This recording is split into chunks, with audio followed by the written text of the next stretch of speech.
We are here in Radium in British Columbia. We spent the night here. We got in late last night. Well, no, it wasn't late. It was late for us, I guess. Plus it was It wasn't late. You were just wanting to go to sleep at 7:30.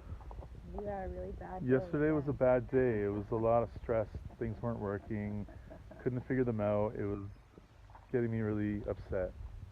And I just wanted it to be over. So yeah, then we ended up driving through a pretty heavy rainstorm all the way down from Golden to Radium. It was pouring when we got here. We pulled into this little rest stop, set up shop, had some leftover fish battered fish for dinner from Frozen, and some rice. And then read a little bit and then called it a night. Today, so far, is a little bit better. My arm's getting tired. Today, it's weird because you're so short, I have to hold the phone at an angle. Today, so we figured out our electricity thing. We didn't get any coffee or tea this morning, but we made some oatmeal. There you go. And now we're just getting ready. We're gonna go check out the Radium hot springs.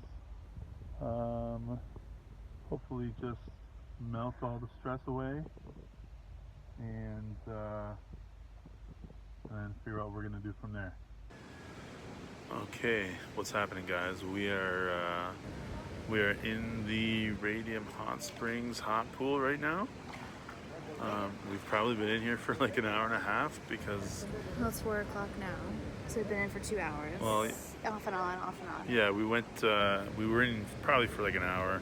Then we went into like the regular temperature pool, and then came back into the hot pool.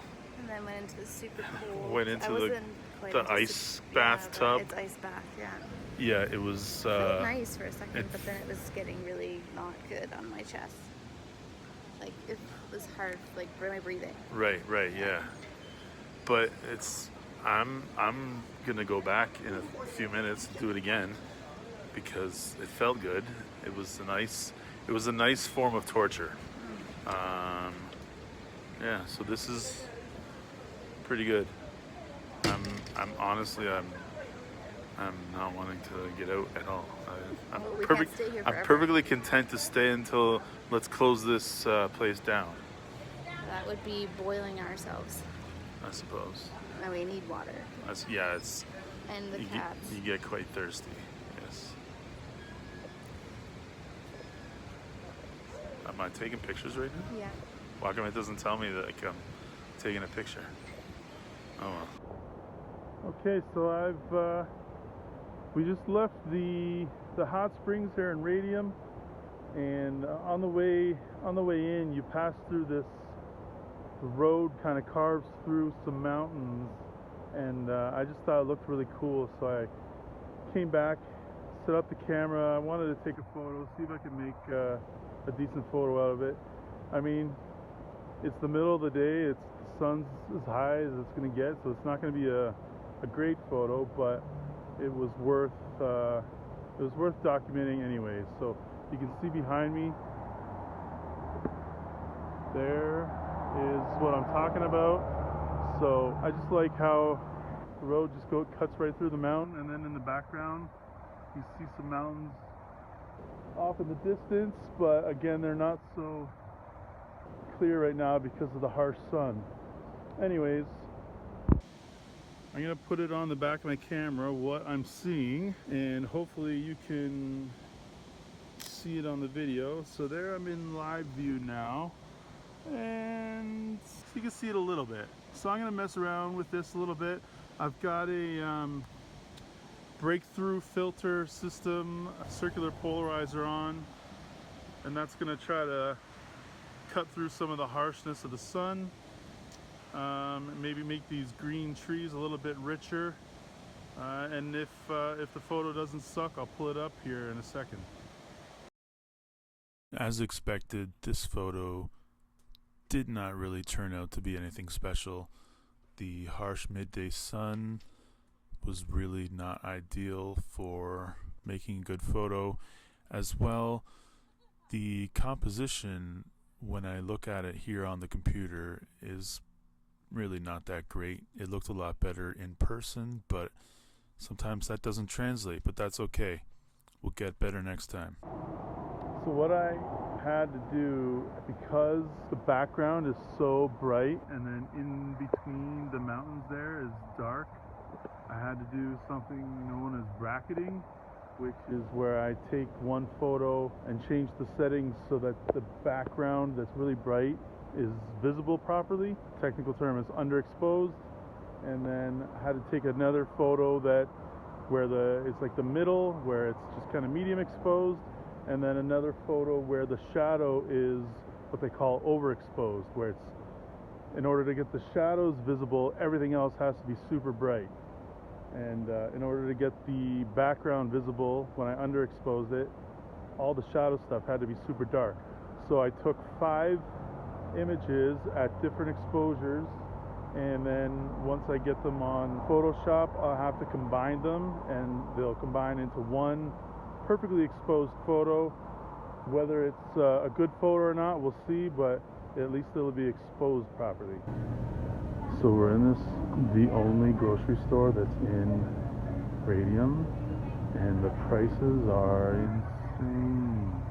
I'm gonna take you through and show you some standout items.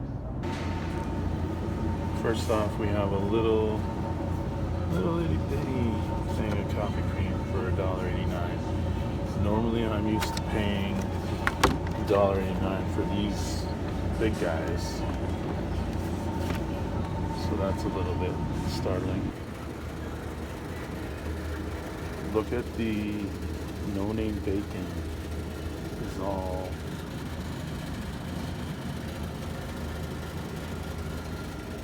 super pricey for no-name bacon. Anybody want some store brand canola oil? $20 for 3 liters. Bananas. $1.39 a pound for bananas. I've never seen that for more than 77 cents for bananas. Classico pasta sauce. Everybody buys this. It's like maybe $2, and then you buy like 7 or 8 cans. Here, $6. Good Lord. Come on now. $3.50 for a box of Kraft Dinner. How is this legal?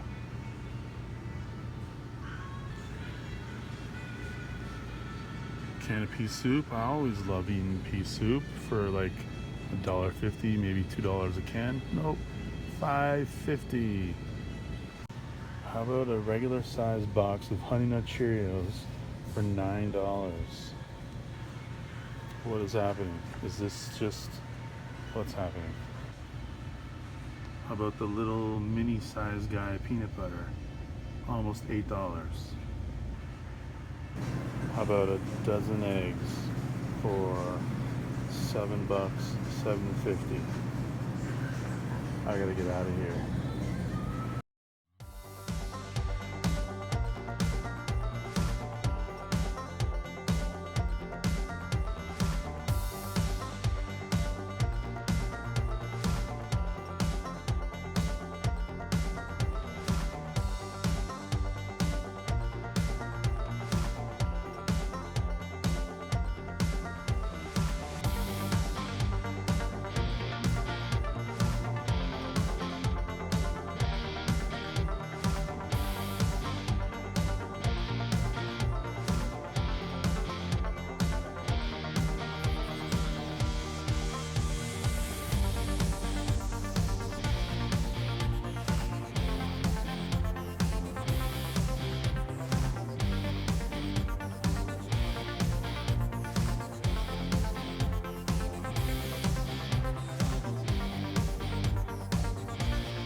And voila.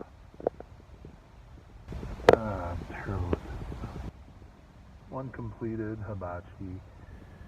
Now we're gonna go back to a spot from earlier. Try to take some photos before the rain comes. It's looking a little gnarly. I didn't take any video of me making this next photo, but I did take a quick video that shows the scene.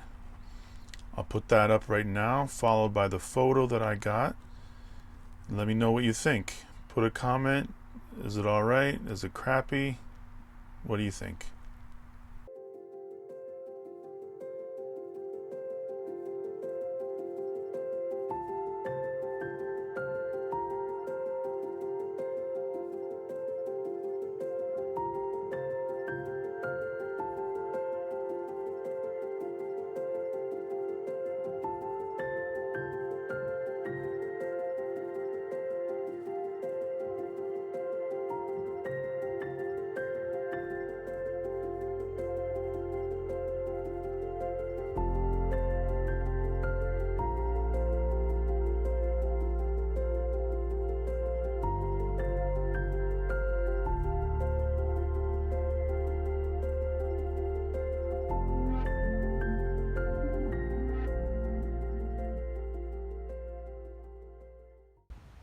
So do we want to talk about what just happened?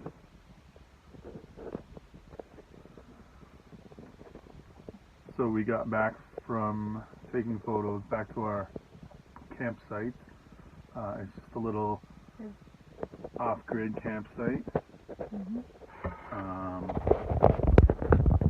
We set up the hibachi real quick that we just finished building. Cook up some hamburgers, and as soon as I put them on the grill, started hearing like these crazy. You did. I didn't hear anything like at the beginning.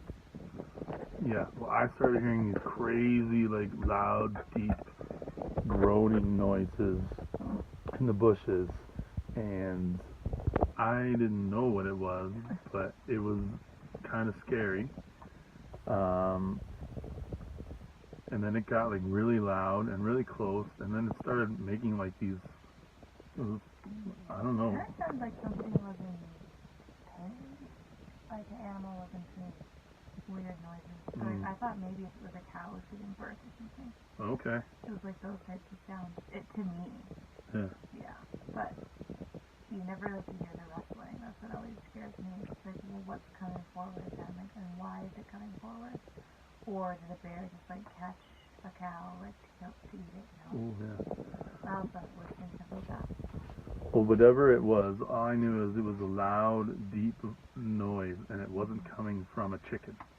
It was coming from something very large, and so I was obviously thinking bears. Then we're cooking up hamburgers. I'm like, oh, that's just gonna make them want to come even closer. So I jumped inside the camper and left the burgers outside. And then we unpackaged our bear spray just in case. Then I went back outside once the bear spray was opened, and then there was a car driving by, and it came from the direction where the noises were. So me being a chicken, I waved them down, and then they came over, and they were like, "Oh, are you okay?" And I was like, "Yeah, I hear some noises over there, and I want to know if you guys are like experts enough to be able to identify those noises." Well, it seemed like they were, because they went straight into the bush, like they had, Oh, yeah. and you were following them. I thought, Shawn, where are you going? You started following this guy you just met 10 seconds ago. Don't tell me to Well, shush. I can probably hear you making Oh, they fun of them. can. Sure, they're not that close, or not that far. Well, now you got me paranoid. Well, yeah, you're yelling. Well, I'm not trying to be rude. Anyways, yes, the guy came out and he's like, "Oh yeah, we just saw a big bull right on the road." That was him making the noise, which is why when he went into the bushes, I felt it was okay, because now I was aware that it wasn't a bear, it was just a cow. And who cares about a cow? And I ain't afraid of no cow. Yeah, so we had a little bear scare and traded a couple burgers for some peace of mind. And so yeah, we're gonna eat these burgers, which are probably kind of cold now. Yeah, so let's eat. Yeah, and then we're probably gonna throw on some Seinfeld and call it a night. Adios.